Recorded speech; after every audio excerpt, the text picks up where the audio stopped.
ব্যবসা বাণিজ্যের সক্ষমতা বৃদ্ধির জন্য যতগুলো দেশের সাথে বাংলাদেশের দ্বিপাক্ষিক সম্পর্ক জোরদার করা যায় সেই চেষ্টা অন্তর্বর্তীকালীন সরকার করছে বলে মন্তব্য করেছেন বাণিজ্য উপদেষ্টা শেখ বশিরউদ্দিন। দুপুরে চট্টগ্রাম ওয়ার্ল্ড ট্রেড সেন্টারে পাকিস্তানের বাণিজ্য মন্ত্রী জাম কামাল খানের সাথে চট্টগ্রামের বিভিন্ন খাতের ব্যবসায়ীদের মতবিনিময় সভায় একথা বলেন তিনি। পাকিস্তানের বাণিজ্য মন্ত্রী বলেন, চামড়া, চিনি শিল্প, গার্মেন্টস, কৃষি ও খাদ্যপণ্য, ফল আমদানি ও রপ্তানি নিয়ে ফলপ্রসূ আলোচনা হয়েছে। দুই দেশের বাণিজ্য আরও সামনের দিকে নিয়ে যেতে চান তারা। এ বছরের শেষে বাংলাদেশের সাথে পাকিস্তানের সরাসরি ফ্লাইট চালু হলে দুই দেশের বন্দরের মধ্যে কানেক্টিভিটি বৃদ্ধি পাবে বলেও আশাবাদ ব্যক্ত করেন।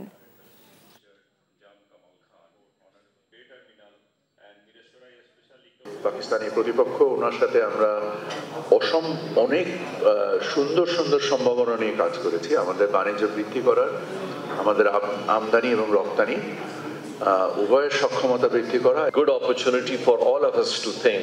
আমাদের সামনে সুযোগ এসেছে দুই দেশের ব্যবসা বাণিজ্য কি করে আরো বৃদ্ধি করা যায়। চামড়া, চিনি শিল্প, গার্মেন্টস, কৃষি ও খাদ্যপণ্য, ফল আমদানি ও রপ্তানি নিয়ে আমাদের আলোচনা ফলপ্রসূ হয়েছে। বান্ডেল থাকলে প্রতি সেনমানিতে টাকা বাঁচবে। বিকাশ সেনমানি বান্ডেল কিনে জিতুন প্রতি লেনদেনে।